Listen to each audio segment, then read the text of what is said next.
Hello मित्रों, आपका स्वागत है डीपीएस एकेडमी में। आशा करता हूँ आप सब जहां होंगे जैसे होंगे स्वस्थ मस्त होंगे। तो आज हम जो रेलवे में पीछे एग्जाम जो हुए हैं उनमें क्वेश्चन पूछे गए हैं, उनको हम क्या करेंगे, उनका यहाँ पर सॉल्यूशन हल करेंगे। देखेंगे किस टाइप के प्रश्न आते हैं। जैसे हमारा पहला प्रश्न पूछा गया है कि विद्युत धारा का सूत्र I बराबर फिर खाली स्थान समय T है, क्या ये है? इसमें आंसर बताना है हमको। ऑप्शन दिया गया है पहला आवेश, क्यों, शक्ति, वोल्ट और प्रतिरोध है। तो इसमें से मित्रों हमें भरना है इस जगह पर। अब क्या भरा जाएगा देखते हैं। ये आरआरबी जेई जो है 2019 में पूछा गया है कि आई बराबर होता है मित्रों क्या, क्यों अपान टी। क्या होता है दोस्तों? क्यों अपान टी। तो यहाँ पर जो सही आंसर हमारा हो जाएगा क्या होगा? क्यों होगा। क्यों का मतलब मित्रों क्या होगा? आवेश होगा, यानी कि हमारा पहला जो होगा ऑप्शन ए सही होगा। धारा क्या होती है दोस्तों? तो धारा का जो परिभाषा होता है कुछ इस प्रकार से कि प्रति सेकंड किसी चालक में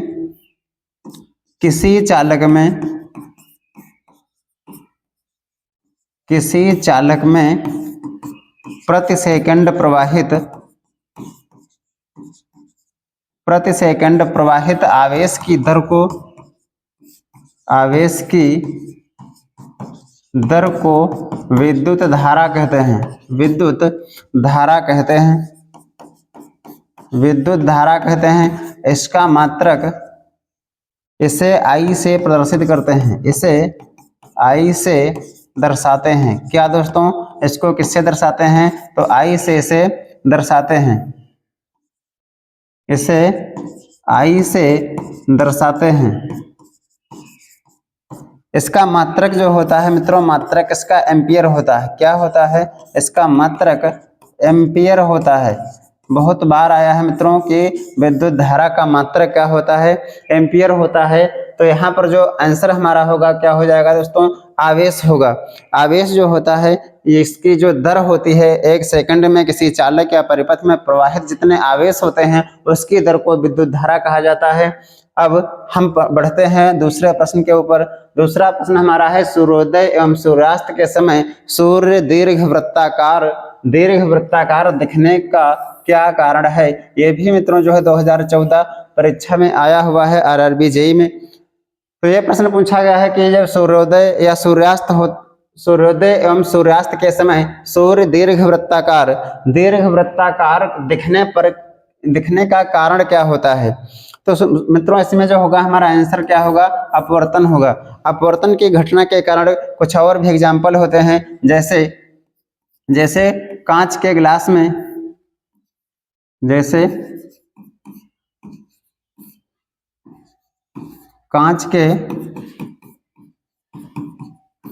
गिलास में पानी में डूबी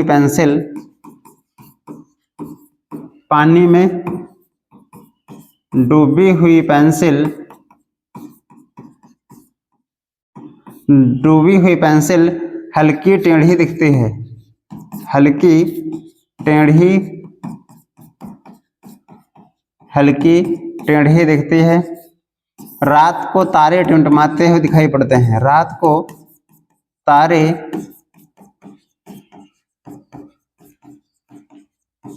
टिमटिमाते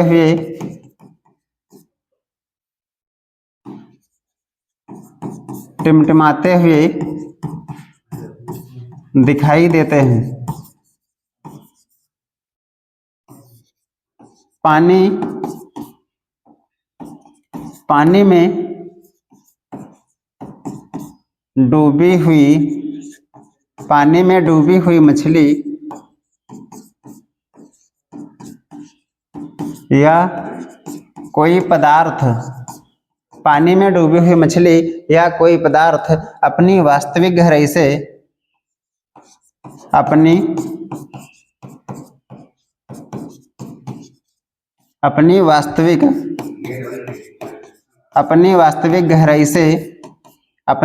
गहराई से कुछ ऊपर दिखाई देती हैं, कुछ ऊपर दिखाई पड़ती हैं। तो मित्रों अपवर्तन के कारण कुछ घटनाएं होती हैं, जैसे रात को तारों का टिमटिमाना, उसके अलावा पानी में यदि कोई मछली जा रही है तो हमको वो कुछ ऊपर उठी हुई दिखाई पड़ती है, यानी कि अपने वास्तविक गहराई से क्या होती है, ऊपर हमको प्रतीत होती है। कांच के गिलास में यदि पानी भरा हुआ है, उसमें यदि हम पेंसिल को डालते हैं तो पेंसिल जहाँ से पानी भरा होता है वहां से हमको टूटी दिखाई पड़ती है। तो ये जो एग्जाम्पल होते हैं तुम्हारे किसके, अपवर्तन के ही होते हैं। इसके बाद में अगला प्रश्न हमारा है कि दूरदृष्टि दोष से पीड़ित व्यक्ति के नेत्र में किसी वस्तु का प्रतिबिंब कहाँ पर बनता है। तो मित्रों इसमें पूछा गया है कि दूरदृष्टि वाला जो व्यक्ति होता है उसमें जो प्रतिबिंब बनता है वो कहाँ पर बनता है, इसको हम समझाते हैं। जैसे मान लो ये हमारी क्या है मित्रों, ये हमारी कोई आंख है। क्या है मित्रों, ये हमारी जो है आंख है।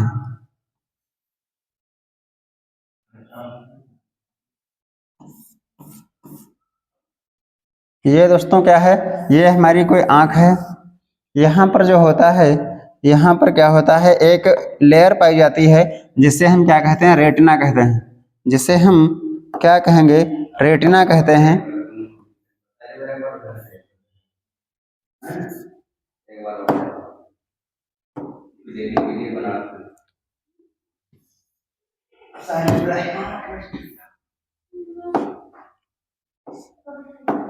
जिसे हम क्या दोस्तों कहते हैं, रेटिना कहते हैं।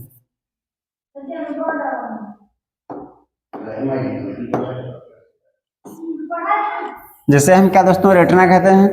अब इसमें जो होता है प्रतिबिंब, ये कहाँ पर बनता है, तो इसमें प्रतिबिंब जो होता है, ये सर चल नहीं रहा, अच्छा ठीक।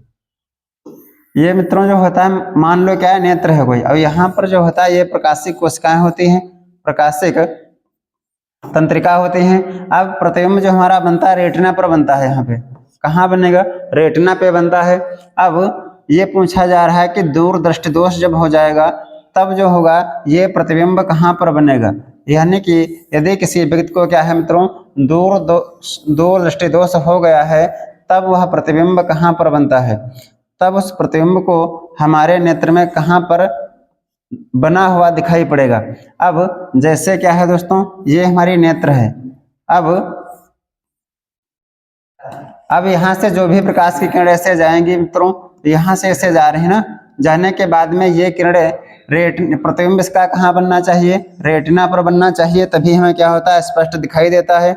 लेकिन जब दूरदृष्टि दोष हो जाएगा, किसी को हाइपरमेट्रोपिया हो जाएगा, तब ये क्या होगा, ये किरणें जा करके इस प्रतिबिंब को यहाँ से अपवर्तित होकर के कहाँ बनाएंगी, रेटिना से दूर बनाती हैं। कहाँ बनाएंगी, रेटिना हमारी यहाँ पर है, इसको कहाँ बनना चाहिए, तो प्रतिबिंब जब रेटिना पर ये बनता है तब हमको स्पष्ट दिखाई देता है। लेकिन ये रेटिना पर ना बन के रेटिना के पीछे बनता है, यानी कि हमारी रेटिना को क्रॉस करके कहाँ बनेगा, पीछे बनता है। इसके निवारण के लिए हम क्या करते हैं, इसमें क्या लगाते हैं, उत्तल लेंस लगाते हैं।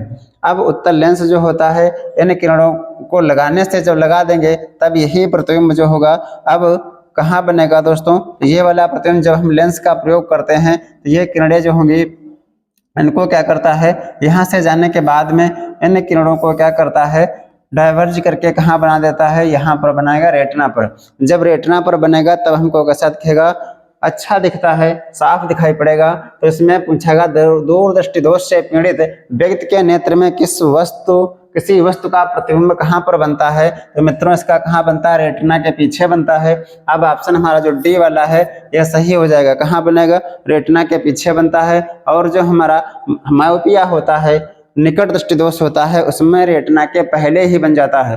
और जब भी हमको किसी वस्तु का प्रतिबिंब सही से देखना है तो उसका प्रतिबिंब कहाँ बनना चाहिए, रेटिना पर बनना चाहिए। यदि इसके आगे व पीछे बन रहा है तो हमको साफ दिखाई नहीं पड़ेगा और हमारे नेत्र में क्या हो जाएंगे, दोष हो जाएंगे। जैसे निकट दृष्टि दोष, जो दूर दृष्टि दोष, जरा दृष्टि दोष, अबिंदुकता, बहुत सारे रोग होते हैं, तो ये रोग हो सकते हैं। फिर इसके बाद में अगला प्रश्न है, एक चम्मच जो टेढ़ा दिखता है उसका उदाहरण है। अभी जो है हमने इसको बताया कि अपवर्तन के कारण यदि पानी के गिलास में कोई चम्मच डालते हैं, पानी भरा हुआ है, तो हमको जहाँ तक उसमें पानी है वहाँ से टूटा हुआ या टेढ़ा दिखाई पड़ता है। इसमें जो ऑप्शन होगा तुम्हारा क्या हो जाएगा, अपवर्तन हो जाएगा। अपवर्तन के कारण चम्मच या पेंसिल या बहुत सारी चीज़ें जो हम पानी में डालते हैं द्रव में, और पानी उसमें भरा हुआ है, जहाँ से पानी होता है वहाँ से टेढ़ी दिखाई पड़ती हैं, क्योंकि प्रकाश की किरण जब विरल माध्यम से सघन में जाती है तो वह अपवर्तन की ओर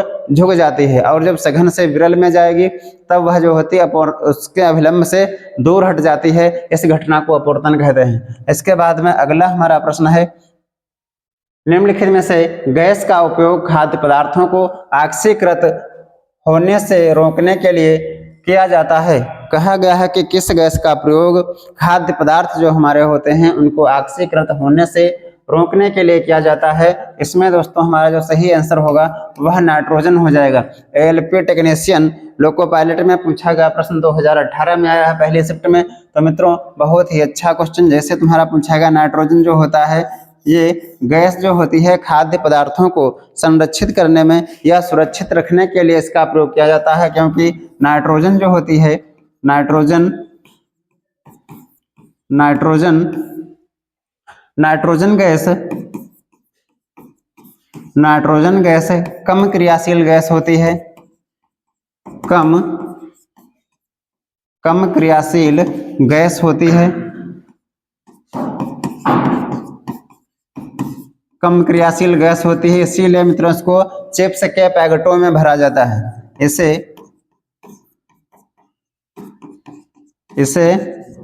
चिप्स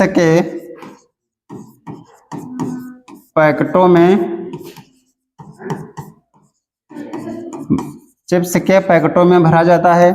नाइट्रोजन वायुमंडल में 78% पाई जाती है। वायुमंडल में 78% गैस पाई जाती है। गैस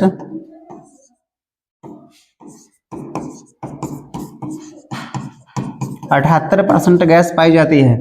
अब नाइट्रोजन गैस जो होती है मित्रों, यह गैस क्या होती है, नाइट्रोजन बहुत ही कम क्रियाशील गैस होती है। इसके से चिप्स के पैकेटों में भरा जाता है, वायुमंडल में सबसे अधिक पाई जाती है। इसका एक यौगिक होता है N2O नाइट्रस ऑक्साइड। इसका दोस्तों क्या होता है नाम, नाइट्रस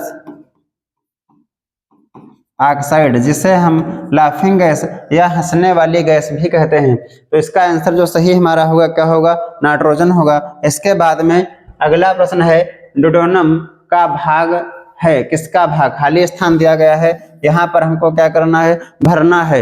यानी कि डोडोनम जो होता है किसका भाग है, छोटी आंत का है, बड़ी आंत का है, पित्ताशय का है या अंडाशय का है। तो इनमें से कौन सा यहाँ पर आंसर होगा जो भरा जाएगा। तो मित्रों हम पढ़ते हैं, जैसे हमारा ये मान लो क्या है, ये कोई एक हमारा बन रहा तुम्हारा पाचन जो होता है, पाचन कहाँ से मित्रों प्रारंभ होता है, तो पाचन जो होता है मुख से प्रारंभ होकर के ऐसे जाता है। यहाँ पर क्या होता है ऐसे, ये हमारा क्या होता है दोस्तों, आमाशय होता है, और यहीं पर जो होता है ऐसे ये हमारा क्या दिया था, लीवर होता है, लीवर। और यहाँ पर ऐसे सी आकार की जो ये होती है संरचना, इसी को हम क्या कहते हैं, इसी को हम कहते हैं डोडोनम। क्या होती है मित्रों, डोडोनम होती है ये वाली, और ऐसे ऐसे जाती हुई टेढ़ी मेढ़ी सी, ये छोटी आंत का भाग होती है दोस्तों। किसका भाग होती है, ये छोटी आंत का भाग होती है। और यहाँ पर जो होता है छोटी आंत से बड़ी आंत जुड़ी होती है, तब जो होता है ये वाला, इसे हम क्या कहते हैं, सीकम कहते हैं। इसे क्या कहेंगे, सीकम। ये ऐसे ऐसे जाकर के बड़ी आंत जो होती है ऐसे जो होता है मलाशय तक ये पहुँच जाती है, गुदा द्वार तक। तो मित्रों ये जो हमारा पूछा गया डोडोनम, ये तुम्हारा क्या होता है, यहाँ पर ग्रहणी होती है, ग्रहणी होती है। ये वाला भाग जो होता है डोडोनम होता है। ऐसे मित्रों छोटी आंत का भाग है, इसके कितने भाग होते हैं, 3 भाग होते हैं। करीब 6 से 7 मीटर लंबी जो हमारी होती है ये छोटी आंत होती है। तो ग्रहणी जो होती है इसका आकार कैसा होता है, सी आकार का होता है। ये वाला मित्रों क्या है, ये यहाँ पर हमारा आमाशय है, क्या है, आमाशय है। और यहाँ पर ये क्या है, लीवर, यानी कि ये हमारा क्या है, यकृत है। क्या है दोस्तों, ये है हमारा यकृत। और ये हमारी क्या, छोटी आंत, ये वाली कौन सी है, ये हमारी है बड़ी आंत। तो बड़ी आंत और छोटी आंत जहाँ जुड़ती है वो क्या होता है, ये वाला सीकम है। इसको उंडुक भी कहते हैं, क्या दोस्तों, उंडुक, सीकम। तो दोस्तों इसमें जो हमारा सही आंसर होगा कौन सा होगा, छोटी आंत हो जाएगा। और छोटी आंत जो होती है, छोटी आंत में ही भोजन का पूर्णतः पाचन होता है। छोटी आंत में ही भोजन का पूर्णतः पाचन होता है।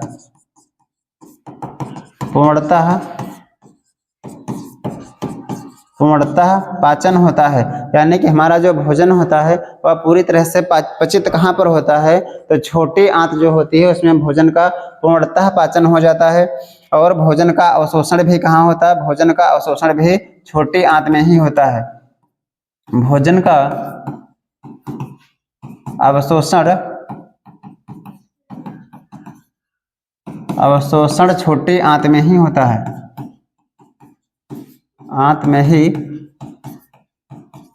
होता है। अब पाचन पूछा जाए मित्रों कहाँ से प्रारंभ होता है, तो पाचन जो होता है मुख से प्रारंभ होता है। सबसे पहला जो पाचन अंग है कौन सा, मुंह होगा। जब लोहे की नम हवा में, जब लोहा जो है उसको नम हवा में रखा जाता है तो पूछा गया है कि तो हाइड्रेटेड आयरन ऑक्साइड Fe2O3 की एक लाल भूरे रंग की परत इसकी सतह पर जमा हो जाती है। इस लाल भूरे रंग की परत को कहते हैं, क्या कहेंगे, लोहा कहेंगे, मिश्र धातु कहेंगे, धूल कहेंगे या जंग कहेंगे। मित्रों पूछा गया है कोई लोहा है, लोहा जब हाइड्रोजन और ऑक्सीजन के साथ में मिलता है तो Fe2O3 बना लेता है, इसको हम क्या कहेंगे। तो मित्रों जैसे हमारा क्या है, लोहा है, Fe है, प्लस वायुमंडल में क्या है, ऑक्सीजन और नमी है, ये जब दोनों मिलेंगे तब इसको क्या बना देंगे, Fe2O3 प्लस XH2O।